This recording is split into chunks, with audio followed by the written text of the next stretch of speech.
Hey there everybody, Seja here, and welcome to a new post here on the blog where I'm going to be talking about my top 5 herbal remedies for psychological clarity. And I think in our modern day, psychological clarity is critically important. I think when people don't experience psychological clarity, they have poor short-term memory, difficulty focusing, difficulty concentrating, their minds feel really scattered and all over the place, or maybe their minds feel kind of foggy and cloudy and congested.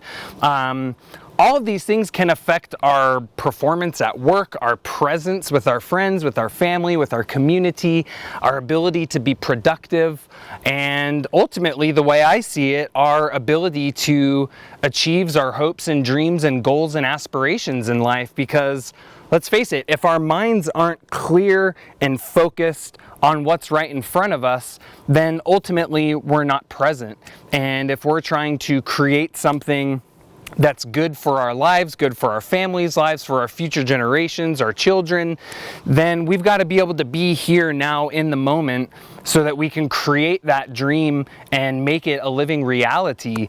And I think, the way I see it, I feel very blessed because I live out in the country. I mean, we live out here in Southern Oregon, myself and my wife Whitney, and we live in beautiful nature here. And in that regard, I feel very blessed. But for a lot of folks that live more in cities, I think a lot of the modern technology is really affecting our psychological clarity. I think, all the invisible frequencies that are permeating space around us, from, Wi-Fi signals to, all the broadcasting that's just happening, just all the invisibles, and how technology, I think, is also very much so affecting our mental clarity in the way that so many people these days are glued to their phones or to their computers or to their tablets, and everything moves so quick that the ability to be able to just maybe sit down and read a book can be very difficult for people, or to focus on one thing at a time, to kind of slow everything down and be present at a task can be very, very difficult for people. And so to me, utilizing some holistic means to support our mental clarity is really, really important. And there's some plants that are really, really, really, in my opinion, effective for helping us to do that. But before I get into talking about the herbs, for me, my approach to herbal medicine is always to strive to be as holistic as possible. And when we're talking about herbal medicine, I think it's important to first kind of look at lifestyle factors, things that we're doing every day that might be contributing to a certain issue that we're having.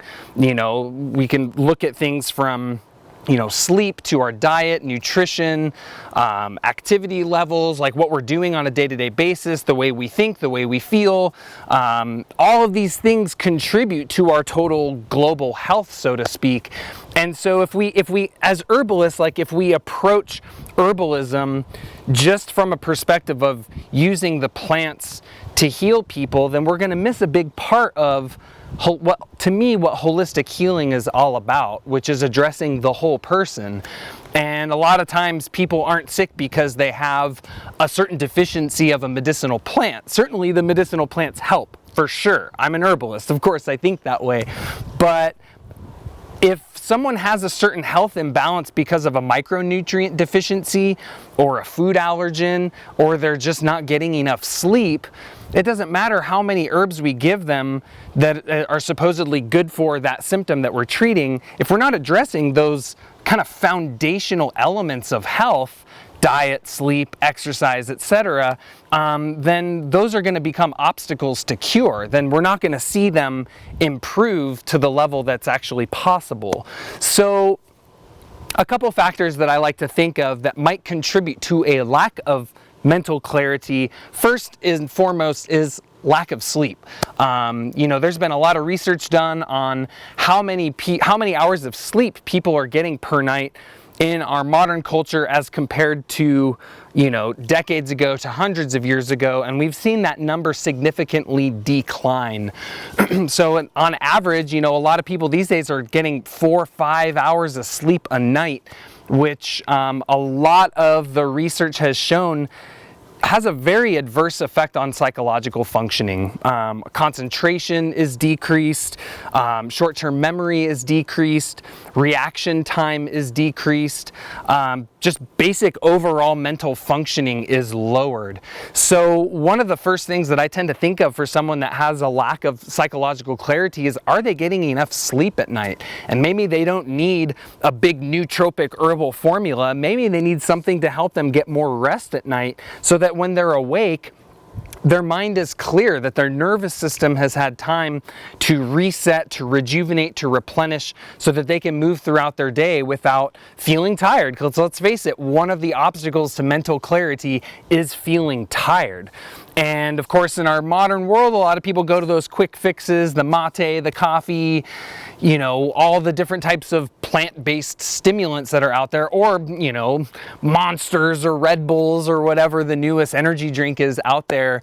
But ultimately, these in the long term contribute to that baseline fatigue that's ultimately affecting the mental clarity to begin with. So while they might seem like a quick and easy solution in the moment, over the long term, things like that are not super ideal for long-term mental clarity. And my whole approach to herbal medicine is, what's going to extend our life? What's the long-term picture? Not just the quick fix, but what's the long-term goal that we're going for in regards to rejuvenative health?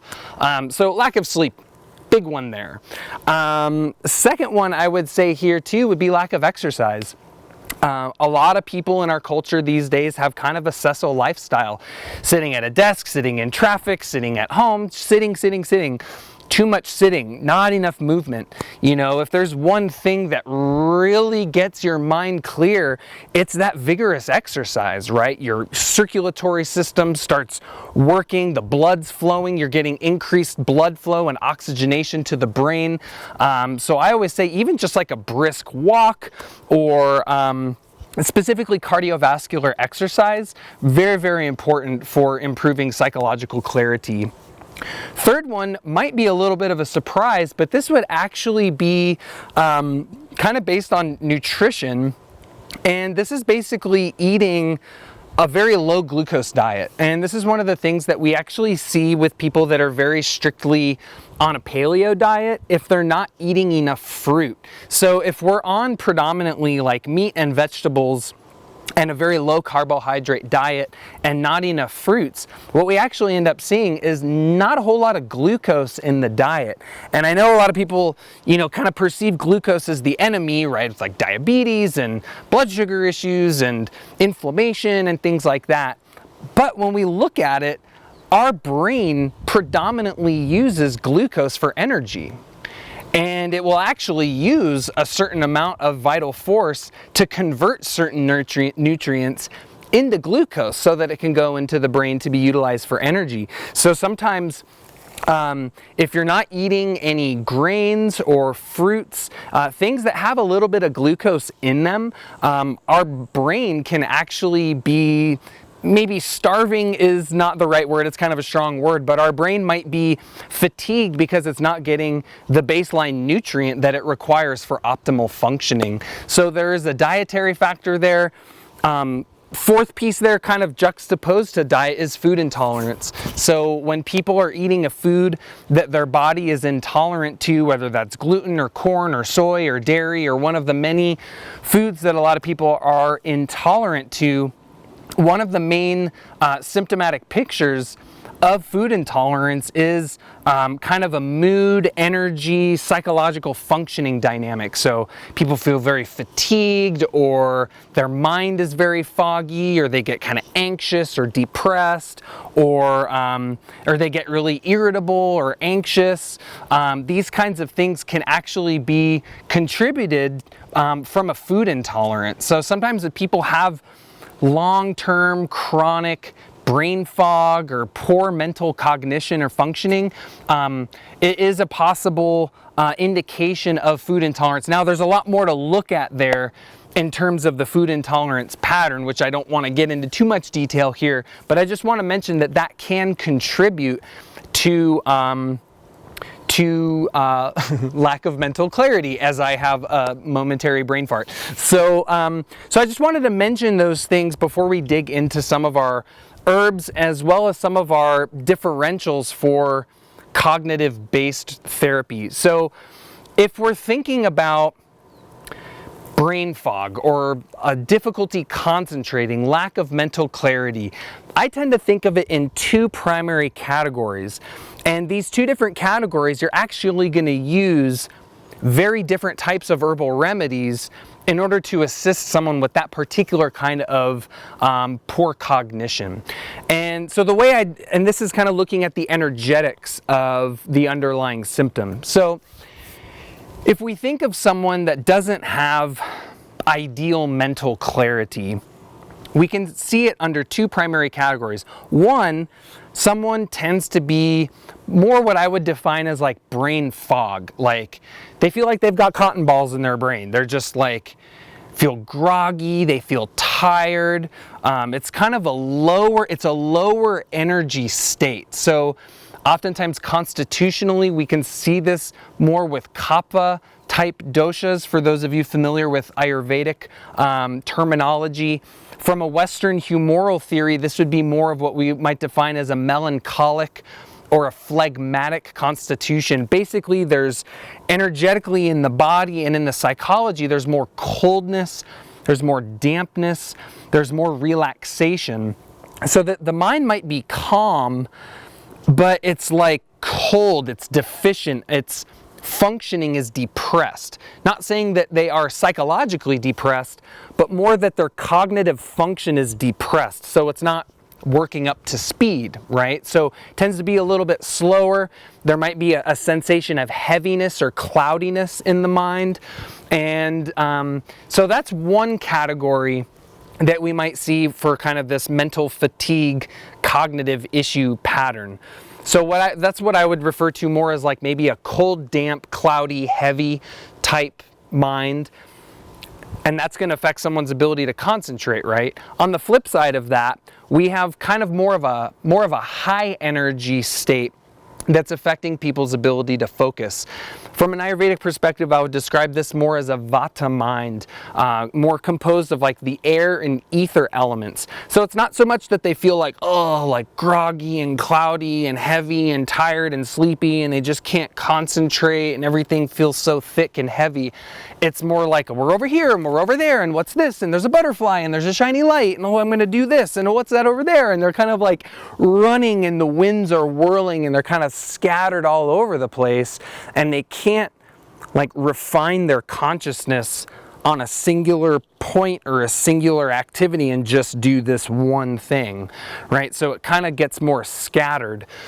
And so from a constitutional perspective, we would say this is like an excess of the air and the ether elements. Or from a medical astrology perspective, they would say like Mercury, like the mind and like the ethers are kind of spinning out of control and it's like more of this scattered, unfocused, whereas the other one is more kind of a Saturnian, cold and dry, or kind of like difficulty concentrating, like everything's kind of congested and stagnant in there. So these are kind of the two main ways that I might differentiate cognitive issues, right? So we've kind of got this colder pattern, more earth element dynamics, and then we have this more scattered pattern or more air ether elemental dynamics.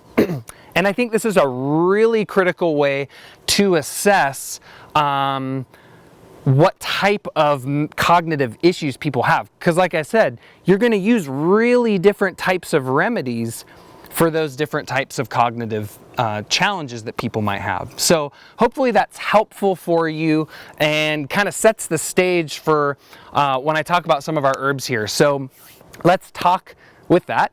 let's talk about some of our herbs here. These are my 5 favorite herbs for mental clarity. And knowing me, I might add a few more in there because it's hard for me to just narrow it down to 5. But the first one that I absolutely love, this is a remedy that we see coming from the Ayurvedic tradition. It was also used in Western herbalism, but this herb is called sweet flag or calamus. Its Latin name is Acorus calamus. In Ayurveda, this remedy is called vacha, which means the power of the word or the power to speak. And I always kind of think of this remedy, kind of thinking of it from the perspective of like the chakra system, kind of relates to the Manipura chakra, the solar plexus, which we see medicinally as it's an aromatic bitter, so it works through the stomach and the upper GI and stimulates digestion. And the Vishuddha chakra, the throat center, the power in the solar plexus to speak in the throat, and it kind of harmonizes those two centers energetically. But what we see also is that the bitterness, that bitter flavor tends to have a downward moving energetic pattern. So anytime you taste bitter, it tends to bring the vital force down and in and kind of drain damp accumulation. And we certainly see this with Calamus root on a physiological perspective. Very, very good for cleansing what in the tissue state model we would refer to as damp stagnation. But it's also aromatic, so it has these essential oils that kind of move up and out. And the way I see it, the way calamus works in the mind is it's kind of draining dampness from the mind, so to speak, like that kind of groggy earth element quality of mental fatigue, and it kind of drains that brain fog out and then stimulates a little bit. So it brings a little bit of that aromatic quality to bring the vital force up into the mind a little bit better. And I remember one time I was in a workshop with a dear friend and colleague and teacher, Matthew Wood, and he was talking about calamus, and he was like, and I was like, oh hey, you know, I've got a bottle of it in my pocket. We can pass it around if people want to try it. And he was like, oh yeah, you know, let's all taste it. And so he passed this calamus around. And when it gets to Matt, he takes a couple drops and he kind of like blinked and rubbed his eyes and kind of perked up a little bit. And he was like, oh, that's really nice. I feel like it just scraped all the mucus out of my brain. I always thought that was a really funny description, but also very accurate.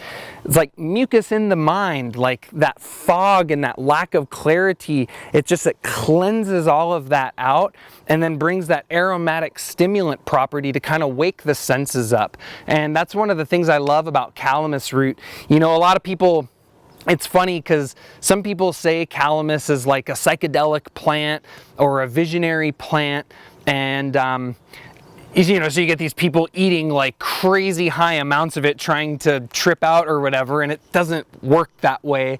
I think it's kind of funny that people do that, but to me, every plant is a visionary plant. Some just speak a little louder than others. But what's cool about calamus is it definitely crisps up your senses. So it kind of makes your visual acuity more sharp. You hear kind of the more subtle sounds. It just kind of tunes you in a little bit to that communication in nature. So I always love taking a little calamus when I walk through the forest. It kind of opens me up and makes me a little bit more aware and brings my mind to that focus. So I really love calamus root. It's one of my top favorite herbs for mental clarity. Next herb that goes right alongside with calamus in Ayurvedic medicine is an herb called Gotu Kola. This remedy, its Latin name is Centella asiatica, and this is one of our very traditional remedies used in Ayurvedic medicine for a host of different things, but we'll just be focusing on the psychological dynamics here. This was one of the main herbs used by the yogis in order to attain deeper states of meditation. And so they say that the Gotu Kola, the leaf of Gotu Kola, when you drink, a lot of people like to drink it as a tea. I believe Dr. Vasant Lad recommends an ounce of tea per day in order to assist your meditation practice. But what's so great about it is that it's this balance of alertness and awareness with calmness. And I think that's the really ideal state to be in for meditation, right? I mean, you don't want to be too stimulated when you're meditating, right? Because then your mind starts to race. But you don't want to be so calm that you're like getting drowsy and falling asleep. So it's this balance of awakeness, alertness, awareness, and yet calm, peace, and tranquility in the mind. And that to me is the exact state that Gotu Kola promotes. So in that way, I really love using Gotu Kola. I find that it benefits actually both sides of that equation I was talking about earlier, where it can help to kind of perk up a kind of foggy mind, but it also really helps to calm and settle and calm and settle a very scattered, kind of all over the place mind. And so in that way, I love Gotu Kola. It's one of my primary remedies that I've used for mental clarity. I've used it myself a lot.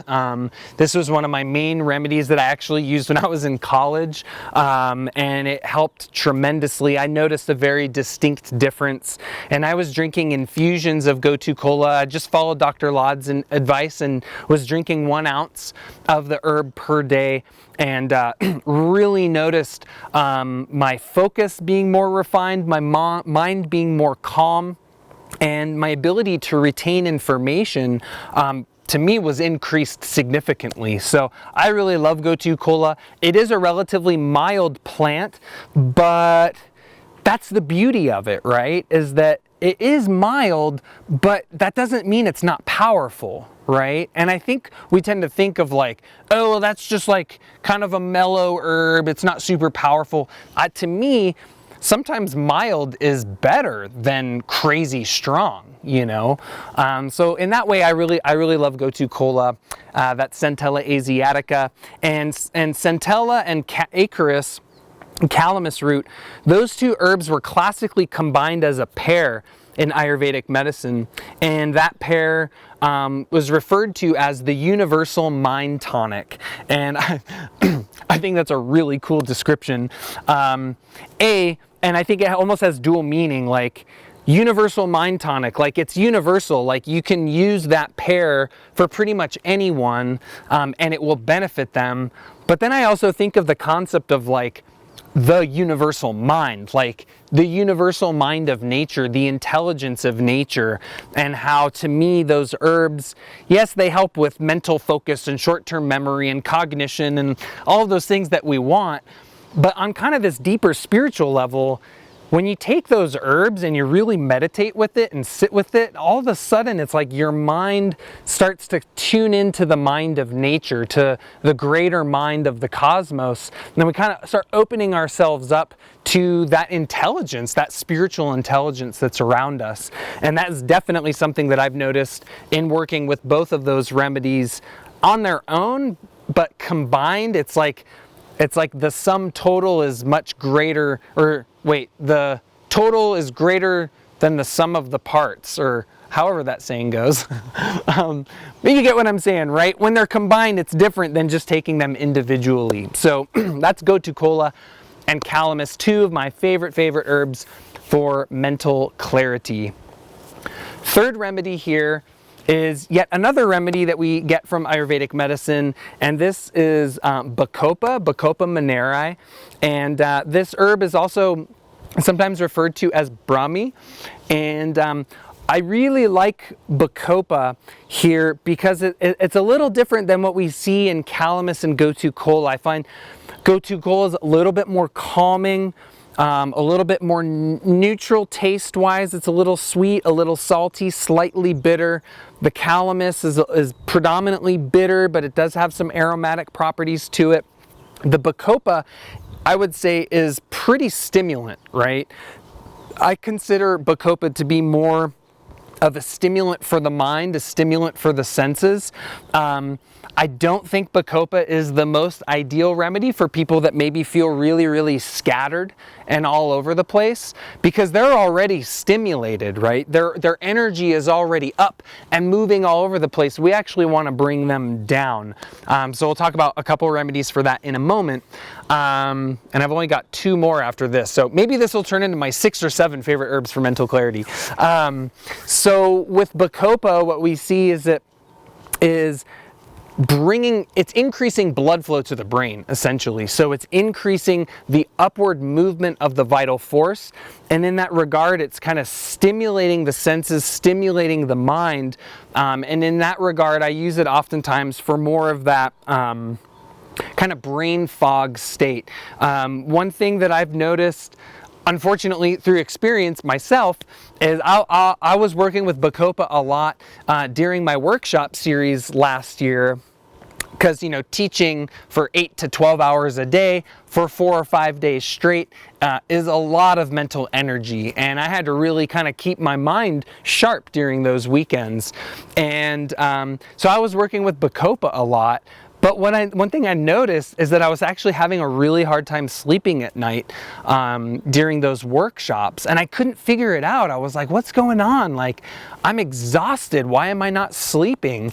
And then I started to kind of wean off of the Bacopa a little bit, and then I started sleeping better, and I was like, oh, getting too much, it was like too much cerebral circulation. So my mind was just going, right? There was kind of a lot of energy up there. And so I realized, like, oh, we probably want to be cautious using Bacopa for people that already have high energy, already have a lot of mental stimulation, and really we want to use that for people, Bacopa for people that are already kind of heavy, tired, dense, lethargic, and they need that pick-me-up in their mind. So that's just a little bit on Bacopa. Flip side of that, we've been primarily talking about Ayurvedic remedies, kind of going to some of our Western remedies here. One of my most favorite remedies for mental clarity actually is lemon balm. And this surprises people, because lemon balm is usually not a remedy that is discussed too much in regards to its mental clarity properties. But what I find with lemon balm is it's really nice for that overstimulated mind. So people that have more of that vata, air, ether, floaty, all over the place dynamic in their mind, and they need just a gentle, calmative kind of something to bring them down and in, to settle their nervous system, maybe replenish and rejuvenate the nervous system a little bit. I really like lemon balm there. And one of the cool things that I find about lemon balm is that, I mean, it's an incredible nervous system remedy. It works equally in the brain, in the heart, and in the gut. So it works on 3 of the primary solar plexuses of the body. And that's really unique about lemon balm, but especially its property with the heart. And actually what I find is that the people that have that overstimulation in the mind, that oftentimes what we find is that remedies that not only calm and settle the nervous system are really effective, but anything that's going to bring their consciousness more into the heart is going to really be really beneficial. So there we see remedies that are calming and have an affinity for the heart would be like lemon balm, which is Melissa officinalis. We have motherwort or Leonuris cardiaca. We've got linden flower or Tilia europea. There's a couple other different species. And then the other one would be hawthorn flower specifically, which is Crataegus, lots of different species of hawthorn. But I specifically find that the flowers of hawthorn have a very gentle, calmative property around the heart. And I've just found in myself and in working with certain clients that have this scatteredness in their mind, it's like, oh, if we can just bring their energy down a notch, kind of get them more in their heart, it kind of calms everything down so that then they can focus on what's in front of them much more readily. So that's kind of a little bit of like what I call that category like our cardiac nervines, and those are kind of the primary remedies that I like to use there, and I find them really beneficial for that mental scatteredness. And actually, there's an herbalist in Portland, I can't remember her name off the top of my mind. Darn it. It'll hit me at like 3 a.m. But I had learned this actually from Sean Donahue, and I believe he had learned it from this herbalist. She's an ND from NCNM, and her name's totally slipping me. Anyways, but she's used hawthorn a lot for kids with ADD, right? That attention deficit disorder, or ADHD, right? Which is kind of what that state is, right? It's like they can't focus and their mind's just like so busy, right? It's going all over the place. And so again, bringing it down into the heart can be really, really beneficial there.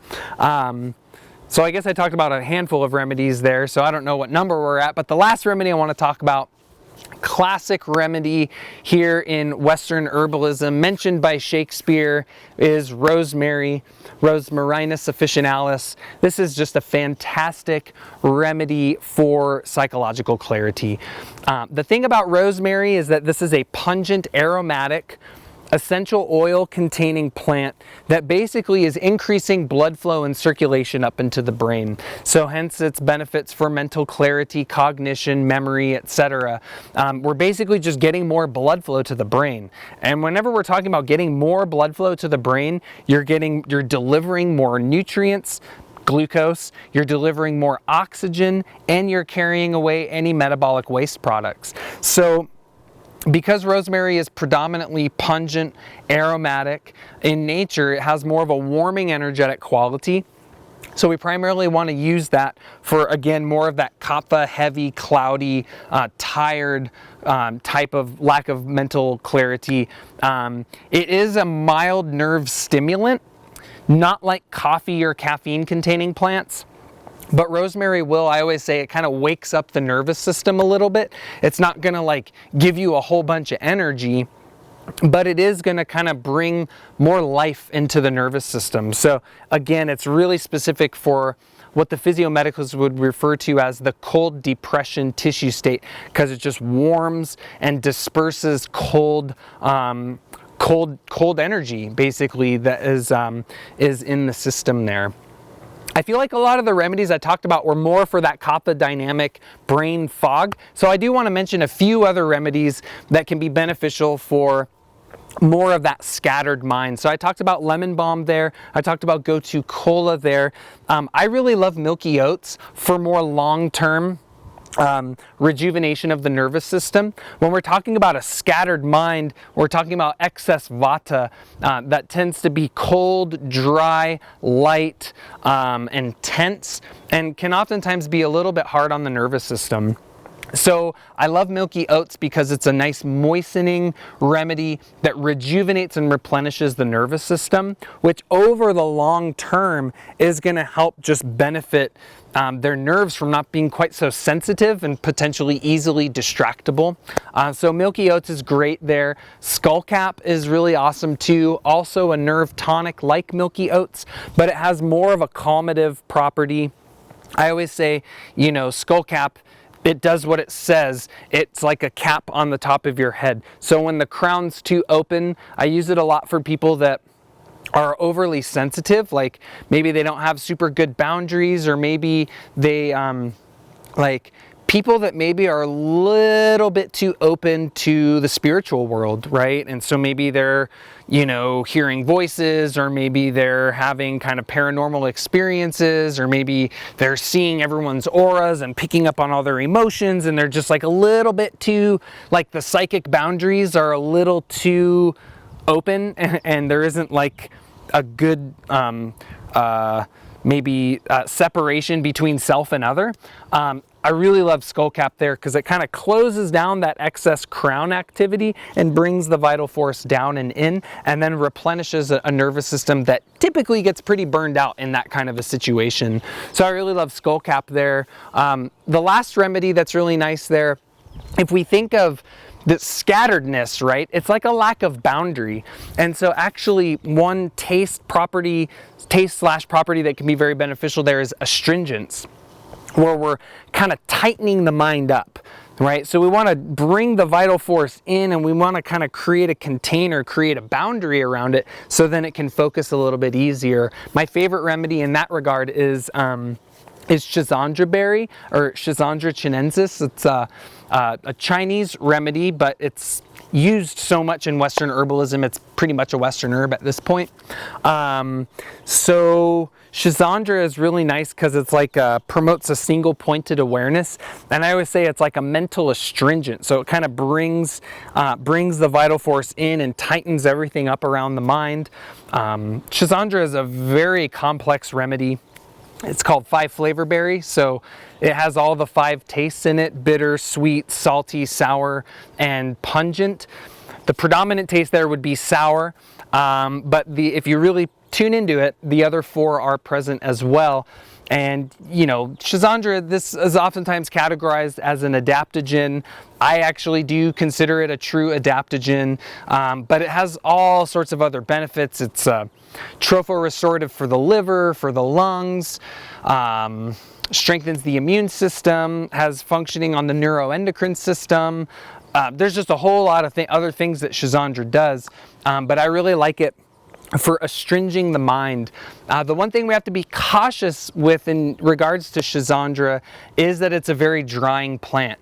And if we're talking about treating Vata type constitution, they tend to be dry. So you just have to be very cautious if you do want to give Schisandra to someone to tighten their mind up. I do encourage checking to see if they have signs of dryness or excess Vata, and if so, just formulating it with herbs that can balance the drying quality of it. So predominantly in Chinese medicine, they utilize licorice or Glycyrrhiza glabra for that, but you can use any other type of demulcent, marshmallow or althea, anything that's going to be moistening to the system to balance that drying effect of the Schisandra. So those are some of my top remedies for mental clarity. I hope that differentiation was useful. I hope kind of taking a look at the overall lifestyle dynamics of what might be contributing to someone's lack of mental clarity is helpful. And hopefully you've got some